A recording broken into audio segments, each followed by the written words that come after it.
విద్యార్థికి తల్లిదండ్రులు జన్మనిస్తే గురువు పునర్జన్మ ఇస్తారు అని మంచిర్యాల అడిషనల్ కలెక్టర్ శ్రీనివాస్ పేర్కొన్నారు. కరీంనగర్లోని రంగినేని గార్డెన్లో ఎస్పీజేసీ విద్యా సంస్థల 25వ వార్షికోత్సవ వేడుకలు క్లౌడ్ బరెస్ట్ ఫీస్ట్గా వైభవంగా జరిగాయి. అయితే విద్యార్థినిలు గణపతి స్వాగత నృత్యం, ద్రోణాచార్య డిఫెన్స్ అకాడమీ విద్యార్థుల సాహస కృత్యాలు అన్ని ప్రేక్షకులను అలరించాయి. విద్యార్థులు 5 సంవత్సరాలు కష్టపడి చదివితే 50 సంవత్సరాల జీవితం సుఖమయమవుతుందని కలెక్టర్ శ్రీనివాస్ సూచించారు.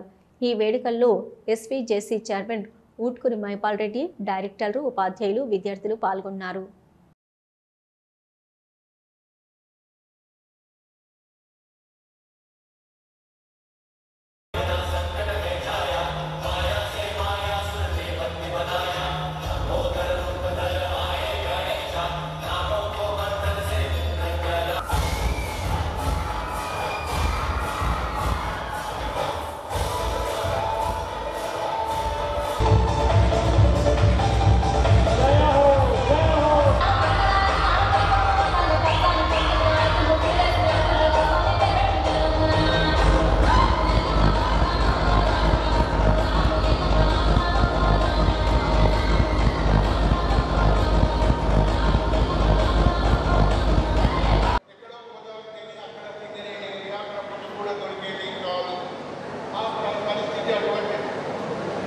కానీ ప్రిపరేషన్తో తేడా ఉండాలి.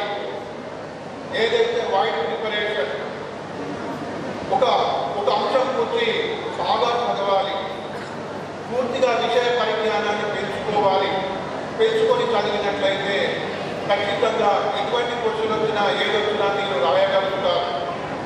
కాబట్టి విషయ పరిజ్ఞానాన్ని పెంచుకోండి. నేను గ్రూప్ 2కు ప్రిపేర్ అయింది 34 సంవత్సరాల వయసులో. 34 సంవత్సరాల వయసులో ఇద్దరు పిల్లలుండి ఉద్యోగం చేస్తున్న సమయంలో చదవగలిగాను. అంటే ఒక 18 నెలలు కూర్చున్నాను. నా దినచర్య ఎట్లా ఉండేదంటే రోజు 9 గంటలు అయితే అందరికీ డిఫరెంట్గా అనిపిస్తుంది.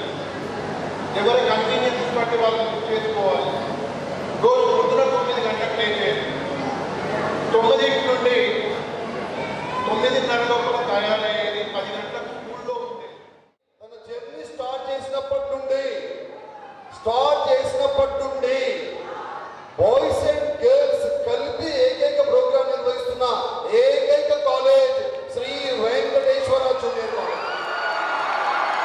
కారణం ఏంటంటే అల్లారు ముందుగా పెట్టినటువంటి మా కొడుకులు ఎప్పుడైనా ప్రోగ్రామ్కి రెస్పెక్ట్ ఇస్తారు కాబట్టి ఆ నమ్మకంతో 25 సంవత్సరాల నుంచి ఒకే ప్లాట్ఫామ్ మీద పనుల పండుగ జరుగుతుంది.